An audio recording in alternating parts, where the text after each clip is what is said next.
Hi friends, welcome back to my channel. അപ്പോൾ ഞാൻ വീണ്ടും വന്നിരിക്കുന്നു ഒരു അടിപൊളി ചോക്ലേറ്റ് ട്രഫിൾ കേക്കിൻ്റെ റെസിപ്പിയുമായിട്ട്. മുന്നേ ഞാൻ അപ്ലോഡ് ചെയ്തിട്ടുണ്ട് കേട്ടോ, ഒരു 2 kg അതുപോലെ ഒരു 1/2 kg. ഇതിപ്പോൾ നമ്മൾ ചെയ്യുന്നത് ഒരു 1 kgയുടെ റെസിപ്പിയാണ്. അപ്പോൾ നമുക്കിത് എങ്ങനെ ഉണ്ടാക്കുന്നത് നോക്കാം. അപ്പോൾ ഞാൻ ഈ ഒരു അരിപ്പയിലോട്ട് 1 കപ്പ് മൈദ ഇട്ട് കൊടുക്കുന്നുണ്ട്. അതുപോലെ തന്നെ ഒരു 1/4 കപ്പ് കൊക്കോ പൗഡറാണ് ഇട്ട് കൊടുക്കുന്നത്.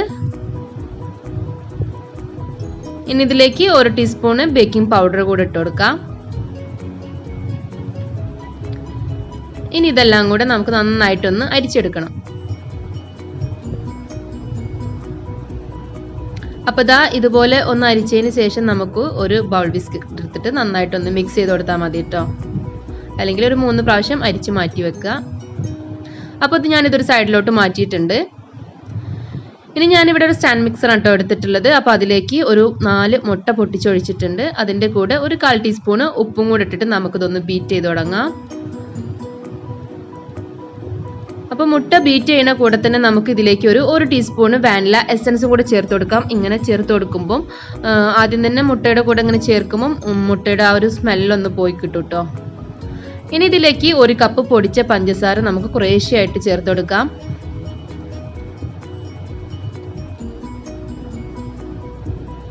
പഞ്ചസാര നന്നായിട്ട് അതിൽ മിക്സായി വന്നതിന് ശേഷം നമുക്കിതിലേക്ക് ഒരു 1/4 കപ്പ് ഓയിൽ, സൺഫ്ലവർ ഓയിലാണ് കേട്ടോ ഞാൻ എടുത്തിട്ടുള്ളത്.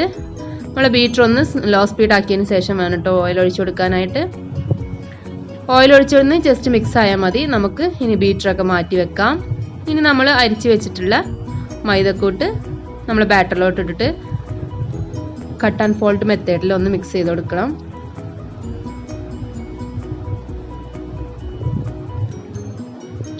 അപ്പോൾ ഇതുപോലെ കുറേശ്ശെ ഇട്ടിട്ട് വേണം കേട്ടോ മിക്സ് ചെയ്യാനായിട്ട്. അപ്പോൾ ഞാൻ മുന്നേ അപ്ലോഡ് ചെയ്തിട്ടുള്ള 2 kg 1/2 kg ഒക്കെ ഒന്ന് കാണാത്തവരുണ്ടെങ്കിൽ ഒന്ന് പോയിട്ട് കാണും കേട്ടോ. ഞാൻ ലിങ്ക് ഡിസ്ക്രിപ്ഷൻ ബോക്സിൽ ഇടാം കേട്ടോ.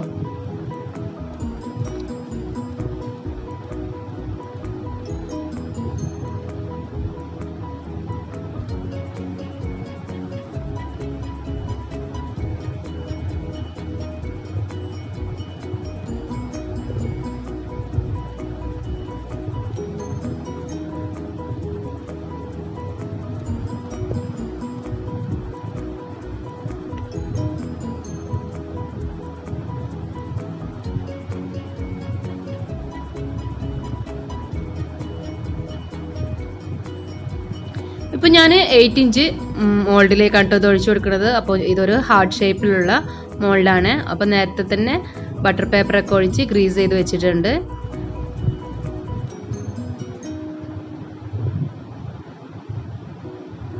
നമുക്കൊരു സ്ക്യൂർ വെച്ചിട്ട് എല്ലായിടത്തും നന്നായിട്ട് തന്നെ ഒന്ന് ലൈൻ ചെയ്ത് കൊടുക്കാം. അതുപോലെ ഒരു 3-4 പ്രാവശ്യം ഒന്ന് ടാപ്പ് ചെയ്ത് കൊടുക്കാം കേട്ടോ. അപ്പോൾ നമ്മൾ ഓയിൽ ഒഴിക്കുന്ന ആ ഒരു ടൈമിൽ തന്നെ നമ്മൾ ഓവനൊക്കെ പ്രീഹീറ്റ് ചെയ്ത് വെക്കുക. ഒരു 180 ഡിഗ്രിയിൽ 10 മിനിറ്റ് പ്രീഹീറ്റ് ചെയ്ത ഓവനിലേക്ക് നമുക്കൊരു 30 മുതൽ 35 മിനിറ്റ് വേണ്ടി വരും കേട്ടോ ഇതൊന്ന് ബേക്ക് ചെയ്തെടുക്കാനായിട്ട്. അപ്പോൾ നിങ്ങൾ സ്റ്റൗ ടോപ്പിൽ ചെയ്യുന്നവരാണെന്നുണ്ടെങ്കിൽ കൂടി ഒരു 35 മുതൽ 40 മിനിറ്റ് ഒക്കെ വേണ്ടി വരും. അപ്പോൾ ഓരോരുത്തർ ഹീറ്റ് കൊടുക്കുന്നതിനനുസരിച്ചിട്ട് നമുക്കിതൊന്ന് ബേക്ക് ചെയ്തെടുക്കാം കേട്ടോ.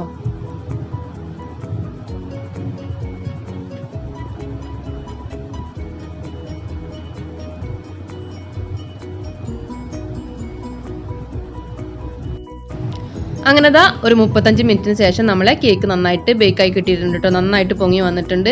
ഇനി നമ്മൾ ബട്ടർ പേപ്പർ ഒന്നും വെച്ച് കൊടുക്കുക സൈഡിൽ വെക്കാത്ത കാരണം നമുക്ക് കത്തിയോണ്ട് ഇതുപോലെ ഒന്ന് ജസ്റ്റ് മൂവ് ചെയ്ത് കൊടുത്താൽ മതി കേട്ടോ. എന്നിട്ട് ബാക്കിലൂടെ ടാപ്പ് ചെയ്ത് കൊടുത്താൽ മതി. അപ്പോൾ നമ്മൾ ക്രീം ചെയ്യണ കേക്ക് ആയതുകൊണ്ട് സൈഡൊന്നും അങ്ങനെ ബട്ടർ പേപ്പർ വെക്കണമെന്നില്ല കേട്ടോ. ഇനി ഇതുപോലെ ഒന്ന് മുകളിൽ തട്ടി കൊടുത്താൽ മതി. അപ്പോൾ സബ്സ്ക്രൈബ് ചെയ്യാത്ത കൂട്ടുകാരെ ഒന്ന് പെട്ടെന്ന് പോയിട്ട് സബ്സ്ക്രൈബ് ചെയ്തോളൂ കേട്ടോ.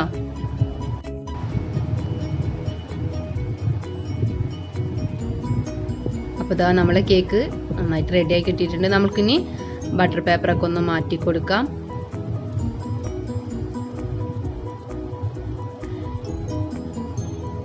ഇനി നമ്മളിത് 3 ലെയറായിട്ട് കട്ട് ചെയ്ത് കേട്ടോ.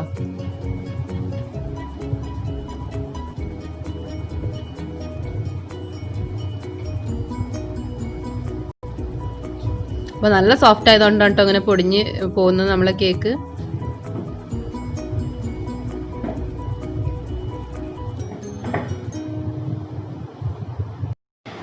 അപ്പോൾ നമുക്കിനി ഐസിങ് ചെയ്ത് തുടങ്ങാം. അതിനായിട്ട് ഞാനൊരു കേക്ക് ബോർഡ് എടുത്തിട്ടുണ്ട്. അതിൻ്റെ മുകളിൽ കുറച്ച് ക്രീം അപ്ലൈ ചെയ്ത് കൊടുക്കുക. നമ്മൾ കേക്ക് മൂവ് ചെയ്യാതിരിക്കാൻ വേണ്ടിയിട്ട്, നമ്മൾ ഐസിങ് ചെയ്യുമ്പോൾ തെന്നി പോകാണ്ടിരിക്കാൻ വേണ്ടിയിട്ട്.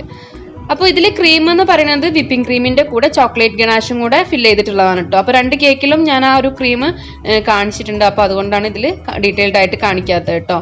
ഇനി നമ്മൾ കേക്ക് നന്നായിട്ട് തന്നെ ഷുഗർ സിറപ്പ് വെച്ചിട്ട് ഒന്ന് വെറ്റ് ചെയ്ത് കൊടുക്കാം. എന്നിട്ട് നമ്മൾ ക്രീം ഒന്ന് അപ്ലൈ ചെയ്ത് കൊടുക്കാം ഫസ്റ്റ് കോട്ട്.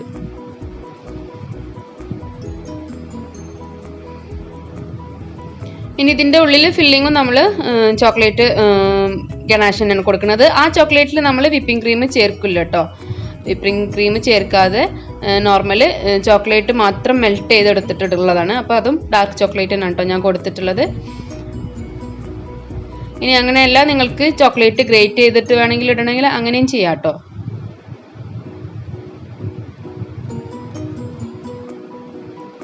എല്ലാ ഭാഗത്തേക്കും നന്നായിട്ട് തന്നെ ഒന്ന് ക്രീം അപ്ലൈ ചെയ്ത് കൊടുക്കാം.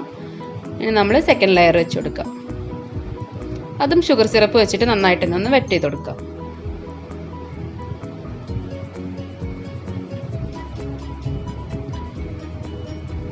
ഇനി നമ്മൾ വീണ്ടും ക്രീം അപ്ലൈ ചെയ്ത് കൊടുക്കാം. ഇനി നമുക്ക് ഒന്ന് ലെവൽ ചെയ്ത് കൊടുക്കാം. നല്ലൊരു സോഫ്റ്റ് ആയിട്ടുള്ള ഒരു കേക്കാണ് കേട്ടോ ഇത്.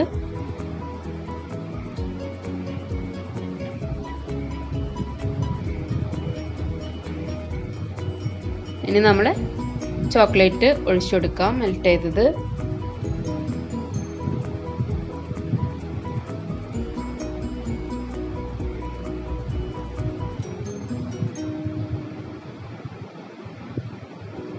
അങ്ങനെ മൂന്നാമത്തെ ലെയറും വെച്ച് കൊടുത്തു. ഷുഗർ സിറപ്പ് വെച്ചിട്ട് നന്നായിട്ട് തന്നെ ഒന്ന് വെറ്റ് ചെയ്ത് കൊടുത്തു.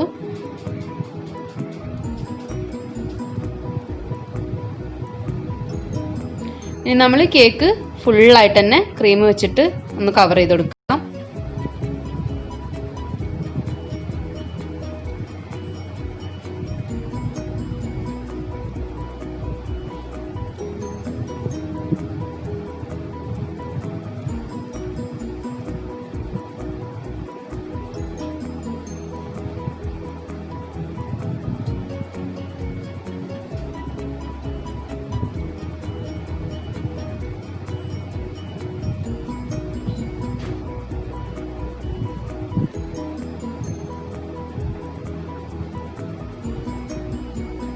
ഇനി നമുക്ക് ഇതിൻ്റെ മുകളിൽ കൂടെ തന്നെ സെക്കൻഡ് കോട്ടും ക്രീമും ഒന്ന് അപ്ലൈ ചെയ്ത് കൊടുക്കാം കേട്ടോ.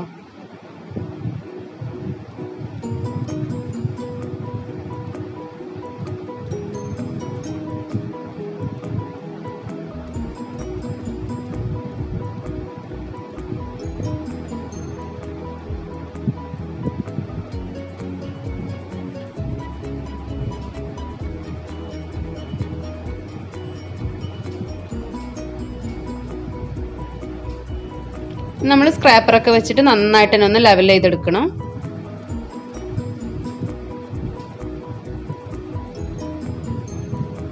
അപ്പോൾ നന്നായിട്ട് തന്നെ ഫിനിഷ് ചെയ്തെടുക്കുക കേട്ടോ.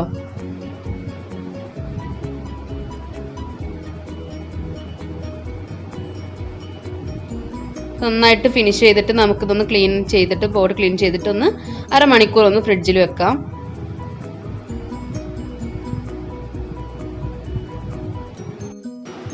ഇപ്പോൾ ഇതാ അരമണിക്കൂറിന് ശേഷം നമ്മളെ കേക്ക് നന്നായിട്ട് സെറ്റായി വന്നിട്ടുണ്ട്. അപ്പോൾ ഇനി ഇതാ 1 കപ്പ് ഡാർക്ക് ചോക്ലേറ്റും അതുപോലെ തന്നെ 1/2 കപ്പ് വിപ്പിംഗ് ക്രീമും 2 ടീസ്പൂണ് ബട്ടറും കൂടെ ഇട്ട് കൊടുത്തിട്ട് നന്നായിട്ട് മെൽറ്റ് ചെയ്തെടുത്തിട്ടുള്ളതാണ് കേട്ടോ നമ്മളെ ചോക്ലേറ്റ്. ഇനി നമുക്കിത് ഇതിൻ്റെ മുകളിൽ ഒഴിച്ചു കൊടുക്കാം.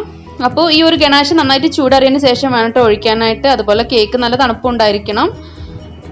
ഇനി നമുക്കിത് ഒഴിച്ചു കൊടുക്കാം. ഇത് ഒഴിച്ചതിന് ശേഷം ഇങ്ങനെ ജസ്റ്റ് ടേൺ ടേബിൾ ഒന്ന് ഷേക്ക് ചെയ്ത് കൊടുത്താൽ മതി കേട്ടോ. അപ്പോൾ എല്ലാ ഭാഗത്തേക്കും ക്രീമും ഒലിച്ചിറങ്ങിക്കോളും. അതുപോലെ താഴെ ഒരു പാത്രം വെച്ചിട്ടുണ്ടെങ്കിൽ നമുക്ക് ആ ഒലിച്ച് വരുന്നത് സ്റ്റോർ ചെയ്യാനായിട്ട് പറ്റും കേട്ടോ. അപ്പോൾ ഇതുപോലെ പാലറ്റ് നൈഫ് വെച്ചിട്ടൊന്ന് തിരിച്ചാൽ മതി. ഇനി നമ്മളെ കേക്കിൽ റോസ് വരയ്ക്കുന്ന ഡെക്കറേഷനാണ്. അപ്പോൾ ഈ ഒരു ഡെക്കറേഷൻ എനിക്ക് എടുത്ത് കാണിക്കണം എന്ന് പറഞ്ഞിട്ടുണ്ടായിരുന്നു നമ്മളെ റുബീന എന്ന് പറഞ്ഞിട്ടുള്ള ഒരു സബ്സ്ക്രൈബർ.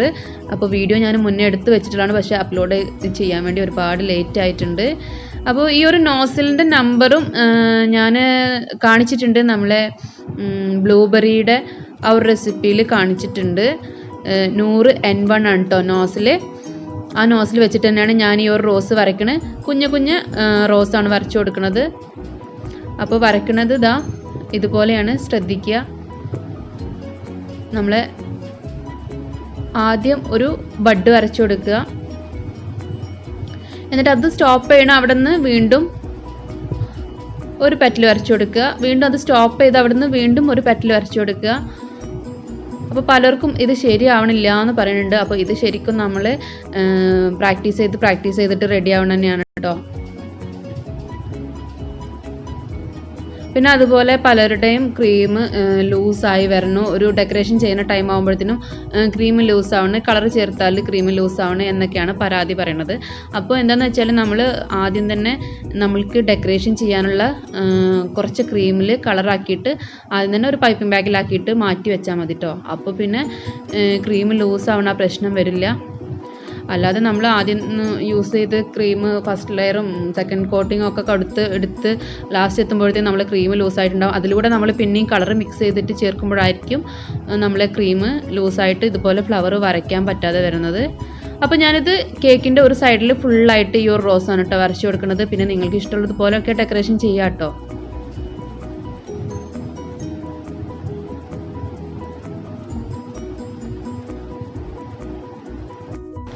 അപ്പോൾ ഇതാ നമ്മളെ കേക്കിൻ്റെ ഫിനിഷിംഗ് വർക്കൊക്കെ കഴിഞ്ഞിട്ടുണ്ട് കേട്ടോ. അപ്പോൾ താഴെ ഞാനൊരു കുഞ്ഞു ബോർഡറും കൂടെ കൊടുത്തിട്ടുണ്ട്.